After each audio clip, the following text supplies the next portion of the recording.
The first thing Sergeant Mara Voss noticed about the Kethri observation deck was that it smelled like copper and cold stone. The second thing she noticed was that they were watching her sleep. Not her, specifically. 17 screens arranged in a curved wall, each one showing a different human on a different continent, each one unconscious, each one dreaming. The Kethri had been at it for 11 months.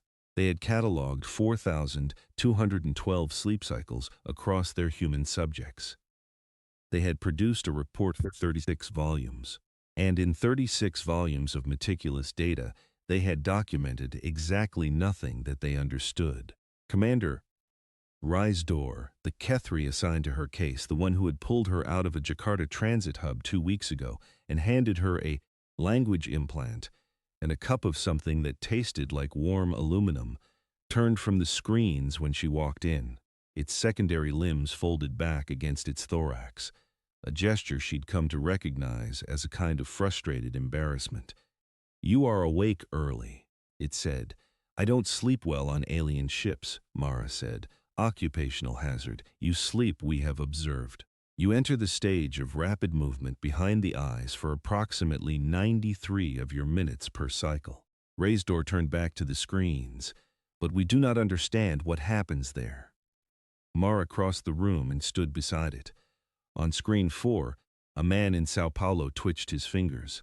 On screen 9, a woman in Osaka laughed silently. On screen 12, a child in Glasgow was crying, face wet, arms wrapped around something invisible.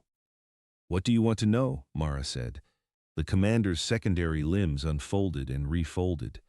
"Everything." She looked at it sidelong. "That's going to take a while. We have allocated time." She almost laughed. 11 months of surveillance footage, 36 volumes of nothing, and the most technologically sophisticated species in 4-star systems couldn't crack the thing that happened behind closed human eyelids. She should have found it frightening. Instead, she felt something warm and proprietary. The way you feel when someone can't pick your lock. "All right," she said. "Pull up a screen." The Kethri had arrived 18 months ago with the usual opening, superior firepower, polite ultimatums, an offer of assimilation that wasn't really an offer. What they had not anticipated was the thing that happened in the 16 hours of failed negotiation before the first weapons exchange. A junior diplomat named Teo Cabrera, running on 3 hours of sleep and too much coffee, had fallen asleep at the table. He had not simply gone quiet. He had twitched, mumbled, reached out with one hand and closed his fingers around empty air, then smiled, a slow, private, delirious smile, and said someone's name in a voice that had nothing to do with diplomacy. The Kethri observers had stopped their countdown. They had watched for 4 minutes before Teo startled awake, knocked his coffee across the table, and apologized. And in those 4 minutes, by every account the Kethri gave later, they had encountered something in the human physiological record they could not explain and could not ignore. A biological process with no tactical purpose, no survival value they could model, no analog in any species they had contacted in 400 years of expansion. The ceasefire had followed 11 days later, not because humanity had won, but because the Kethri had decided they needed to understand before they could proceed, which was how Sergeant Mara Voss, xenobiology liaison, former field medic, daughter of a woman who had sung her to sleep every night until she was 9 years old, had ended up standing on an alien observation deck at 3 in the morning trying to explain to a 6-limbed commander what dreams were. "Show me one," Risedor said. "I can't show you one. That's the whole problem. They don't exist in a way you can observe from outside. We have neural monitoring equipment. We have mapped the electromagnetic signatures of the dreaming brain. We have the data. The data is the outside of the box," Mara said. "I'm trying to tell you what's in it." Risedor turned to look at her, both sets of eyes, the upper pair going slightly luminescent the way they did when it was processing something that didn't fit. "Explain." Mara pulled up a stool from the equipment rack and sat down. On the screens, the humans kept sleeping. The child in Glasgow had stopped crying. Someone on screen 7, A dock worker in Marseille was running, legs pumping in the twitchy, urgent way of dream running, face tilted up like there was something just ahead worth catching. When I was 8 years old, Mara said, I had a recurring dream about a train station. I'd never been to this particular station. It didn't exist anywhere. The trains were wrong, too long, too quiet, the windows made of something that wasn't glass. My mother would be standing on the platform and I could never reach her before the train left. I'd wake up with my heart pounding. The emotional response indicates a threat, Rysdor said. The inability to achieve the objective generates distress. Sure, but the station wasn't a threat. My mother was right down the hall. Nothing in that dream was real. Then the distress response was a malfunction. No. Mara looked at the child on screen 12. The tears had dried. The invisible thing was still in her arms. It was real distress about a real thing, dressed up in a costume that made no literal sense. The dream wasn't about the station. It was about being 8 years old and understanding for the first time that trains leave and people go away and you can't always run fast enough. Silence, the copper and cold stone smell, the hum of Kethri processing. You are telling me, Rysdor said slowly, that the imagery in a dream is not the content of the dream. Right, that the costume, as you say, is constructed by the brain to carry an emotional signal that cannot otherwise be expressed. Something like that. Closer. Another silence. Longer. One of the secondary limbs rose and fell, a gesture Mara had come to understand as something like wonder, though the Kethri had no word for it that translated cleanly. This is why we cannot decode the data, it said. This is exactly why you can't decode the data. We have been reading the costume. You've been reading the costume. She watched it turn back to the screens. Watched it look at the dock worker in Marseille. He's still running, arms out, face lit. Watched it look at the child in Glasgow. Watched the upper eyes go luminescent again, then dim, then go luminescent again in a slow cycling pulse she had never seen before. What is she holding? It asked. About the child. Mara looked. The small arms curved around nothing, the face against the invisible thing, peaceful now. I don't know, Mara said. Someone she loves, probably. Or the idea of someone. Or a feeling she doesn't have words for yet. She's 6. She is holding a feeling. The dream lets her. Rysdor did not speak for almost 2 minutes. Mara waited. She had learned to wait. The Kethri processed in deep time. Their pauses were not awkward, they were architectural.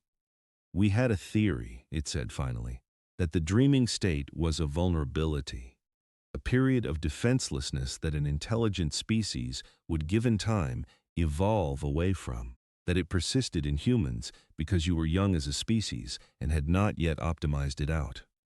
And now I think we had it exactly backwards. Mara said nothing. You did not fail to evolve past it, Rysdor said. You evolved toward it. The capacity to construct a false world inside the mind, populate it with feeling, and then carry those feelings back into waking. This is not a flaw.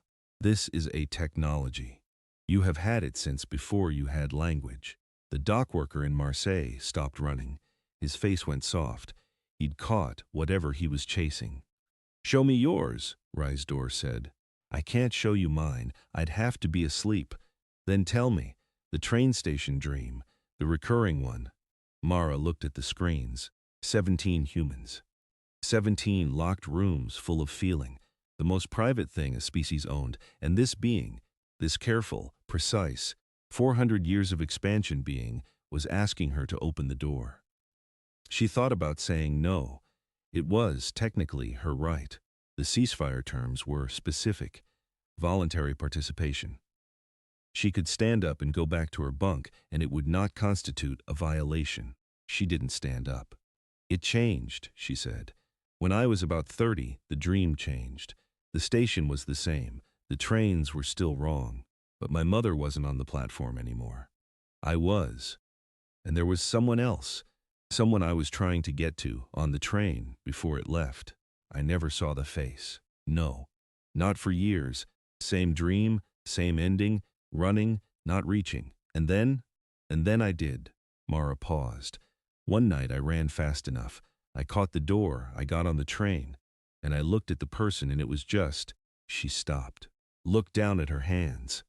It was just me, an older version. Sitting there, waiting. She looked at me and she said, "Took you long enough." And then I woke up. The copper smell. The hum, the luminescent cycling of Risidor's upper eyes. "You were chasing yourself," it said. "Apparently. For 22 years. Apparently, and when you caught her, the dream stopped. It never came back." Mara folded her hands in her lap. "I don't know what it means. I'm not sure it means anything that can be put in words. That's sort of the point." The processing pause was 3 minutes long this time. The longest yet. When Risidor turned to face her again, all four eyes were luminescent, steady, not cycling, a state she had never seen on any Kethri in 2 weeks of close contact. "I have been on this ship for 31 years, it said. "In that time, I have personally overseen first contact with 9 species. I have written protocols. I have sent reports. I have filed assessments. I have recommended courses of action." It paused. "Last night I did not sleep, because Kethri do not sleep the way you do. But I spent 4 hours in my quarters in a kind of stillness. Not rest, not calculation. Something I do not have a word for in your language. What were you doing? Reviewing, not data, not strategy, the faces of the 9 species we encountered. What they looked like when they first understood we were there. The particular quality of there, I do not have the word. The thing in the face when a being understands that the universe is larger than they knew." "Awi," Mara said. "Is that what it is? That's one word for it." Risidor looked at its own secondary limbs. "I was doing what you do in dreams. I was constructing a false world inside the mind and populating it with feeling. I did not know Kethri could do this." "How did it feel?" It took a long time to answer. "Like running," it finally said. "Like running towards something I cannot see the face of." Mara looked at the screens. The child in Glasgow was breathing evenly, still holding her invisible thing. The dock worker in Marseille had a smile on his sleeping face. Somewhere on screen 16, a woman in Nairobi, 50s, hair going silver, both arms were thrown wide as if she were falling or flying, and her face was turned up with an expression that had no tactical value and no survival function, and was, possibly, the most alive thing Mara had ever seen. "Can I ask you something?" Mara said. "Yes. The ceasefire. The reason you stopped the countdown when Tio fell asleep at the table. You could have just noted it as a physiological anomaly and proceeded. Why didn't you?"